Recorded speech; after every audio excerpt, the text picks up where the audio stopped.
उन सोर्सेज के बारे में हमने बात कर ली थी। इसके अलावा मैंने आपको बताया था कि गुप्तकालीन सोर्सेज या स्रोतों के अनुसार ऐसा माना जाता है कि गुप्त वंश की स्थापना श्री गुप्त नामक शासक के द्वारा की गई। और आप अच्छी तरीके से जानते हैं कि ये जो श्री गुप्त था, इसने महाराजा की उपाधि धारण की थी। ये सबसे प्रारंभिक शासक माना जाता है गुप्त काल का। इसी का उत्तराधिकारी इसका बेटा हुआ जिसका नाम घटोत्कच था, और इसने भी अपने शासनकाल में महाराजा की ही उपाधि धारण की। लेकिन the actual founder of Gupta dynasty in India, लेकिन गुप्त साम्राज्य का भारत में वास्तविक संस्थापक हुआ चंद्रगुप्त फर्स्ट या चंद्रगुप्त प्रथम। और अब हम जानते हैं कि चंद्रगुप्त प्रथम के ही द्वारा वास्तविक रूप से स्थापना की गई गुप्त साम्राज्य की इसने महाराजा धीराज की उपाधि धारण की। और 319 ईस्वी में जब ये गुप्त सिंहासन पर बैठा तो इसने गुप्त संवत चलाया, और ही स्टार्टेड गुप्त संवत। गुप्त काल में सबसे पहले सिक्के भी इसने ही चलवाए, और इसने लिच्छवी की राजकुमारी, आप सब जानते हैं, कुमार देवी के साथ विवाह किया था। लेकिन इसका उत्तराधिकारी इस वंश का सबसे पराक्रमी शासक हुआ जो क्या कहलाता है? समुद्रगुप्त। हेडिंग डाल लीजिए।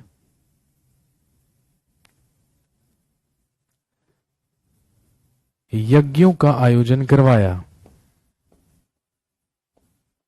इसने करवाए 2 अश्वमेघ यज्ञ।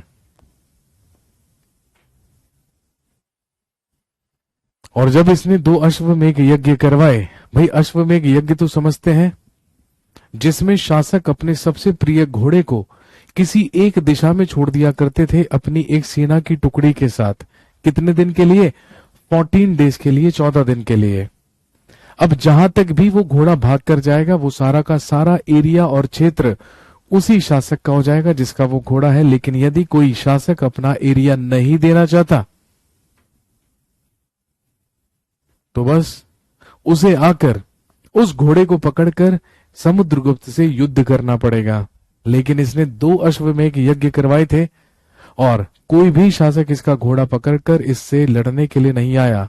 और यदि 14 दिन तक कोई भी उस घोड़े को नहीं पकड़ता था तो 14वें दिन उस घोड़े की बलि दे दी जाती थी। इसी को क्या कहा जाता था? अश्वमेघ यज्ञ कहा जाता था। इसी को अश्वमेधा यजना कहा जाता था।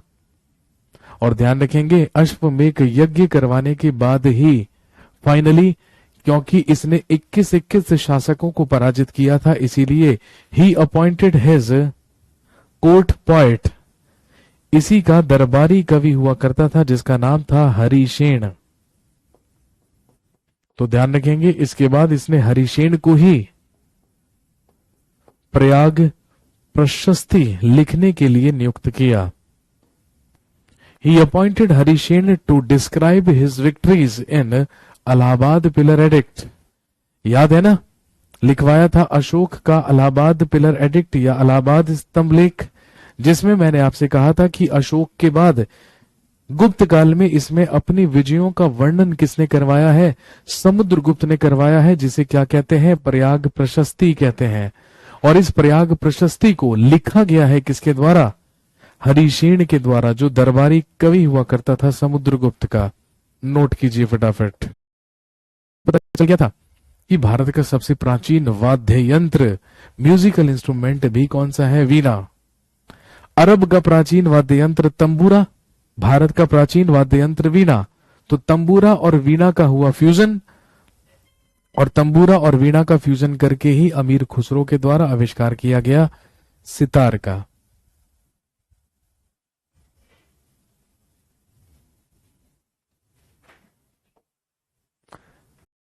380 तक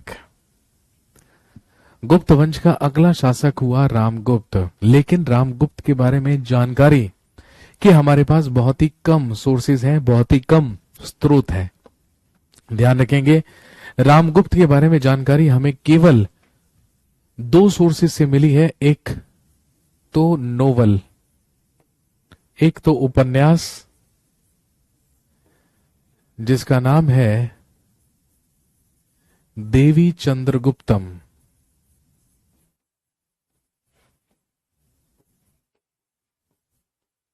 एक उपन्यास जिसका नाम है देवी चंद्रगुप्तम। और कल ही आपको बताया था कि देवी चंद्रगुप्तम लिखा गया है किसके द्वारा? विशाख दत्त के द्वारा। विशाख दत्त ने ही तो देवी चंद्रगुप्तम की रचना की थी। और ध्यान रखेंगे, देवी चंद्रगुप्तम नामक इसी उपन्यास से हमें जानकारी मिलती है किसके बारे में? रामगुप्त के बारे में। और हमें ये पता चलता है कि समुद्रगुप्त का बड़ा पुत्र रामगुप्त एक बेहद अयोग्य शासक था। की पत्नी इतिहास की सबसे पहली सती मानी जाती है। केवल ये दो सोर्सेज हैं जो हमें जानकारी देते हैं किसके बारे में? रामगुप्त के बारे में। इसके अलावा रामगुप्त के बारे में कोई जानकारी प्राप्त नहीं है। लेकिन देवी चंद्रगुप्तम से हमें यह पता चलता है कि 380 ईस्वी में रामगुप्त के ही छोटे भाई चंद्रगुप्त ने इसकी हत्या करके सिंहासन प्राप्त किया था। और आप जानते हैं, यही गुप्त साम्राज्य का सबसे महान शासक कहलाता है चंद्रगुप्त द्वितीय या चंद्रगुप्त सेकंड, जिसका शासनकाल लगभग 300।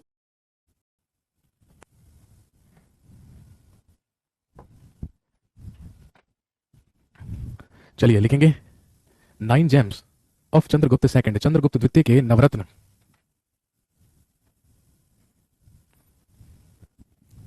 सबसे पहला लिखिए अमर सिंह। सबसे पहला लिखिए अमर सिंह। लिखेंगे he was a great poet and Sanskrit lexicographer. यह एक यह एक महान कवि एवं संस्कृत कोशगार था। He was a great poet and a Sanskrit lexicographer. ये एक महान कवि और संस्कृत कोशगार था। और ध्यान रखेंगे, इसी के द्वारा संस्कृत की वोकैबुलरी लिखी गई थी। इसी के द्वारा संस्कृत भाषा की एक वोकैबुलरी लिखी गई थी, जिसे हम जानते हैं किस नाम से? जो कहलाती है अमरकोश। जो कि अमरकोश कहलाते हैं। इन लोगों के कार्य क्या थे? अरे भाई, वही तो बता रहा हूं, ही was a great poet and a Sanskrit lexicographer. बताने के बावजूद भी पूछ रहा है, कमाल हो गया यार। दूसरा लिखिए धनवंतरी। दूसरा लिखेंगे धनवंतरी। लिखेंगे he was a great physician. He was a great physician of Gupta period. ये गुप्त काल का एक प्रसिद्ध चिकित्सक था। लिखेंगे he was a great physician of Gupta period. ये गुप्त काल का एक प्रसिद्ध चिकित्सक था। नाम सुना होगा आपने धनवंतरी का। अगला महाकवि कालिदास। अगला लिखिए महाकवि कालिदास। लिखेंगे he was a great poet and he was a great poet and a drama writer of Gupta period. लिखेंगे ये गुप्त काल के एक प्रसिद्ध कवि और नाटककार थे। ये गुप्त काल के एक प्रसिद्ध कवि और नाटककार थे।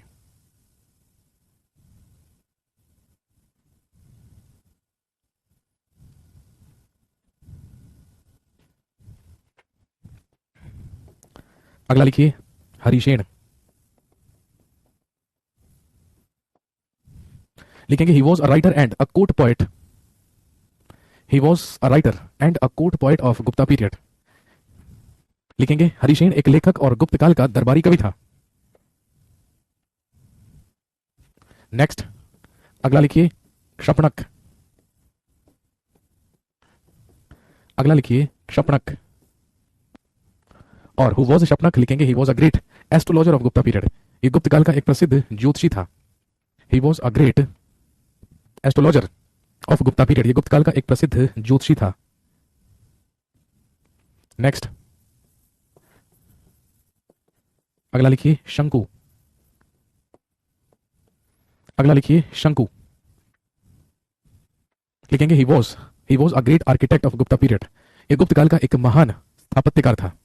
ही was a great architect of Gupta period. ये गुप्त काल का एक प्रसिद्ध स्थापत्यकार था।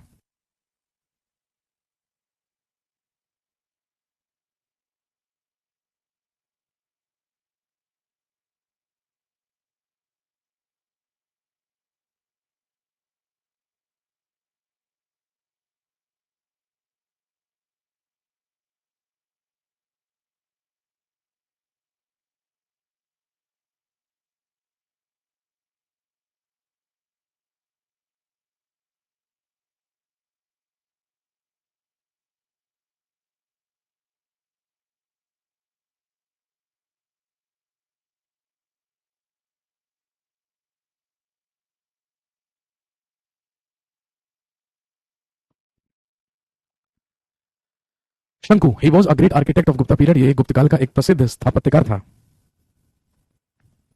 नेक्स्ट, अगला लिखिए वराह मिहिर।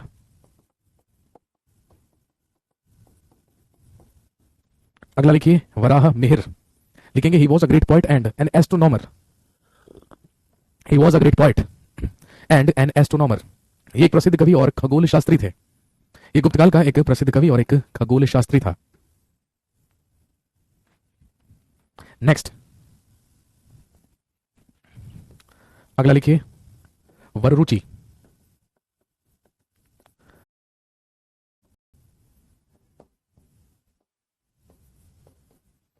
याद कीजिए, जब रुद्रदामन ने सुदर्शन झील की मरम्मत करवाई थी उस समय सौराष्ट्र का गवर्नर सुविशाख था, लेकिन जब स्कंदगुप्त के द्वारा उसकी मरम्मत करवाई गई थी तो उस समय सौराष्ट्र का राज्यपाल या गवर्नर पर्णदत्त हुआ करता था, और इसी पर्णदत्त का बेटा था चक्रपालित, जिसे सुदर्शन झील की मरम्मत करने के लिए नियुक्त किया गया था।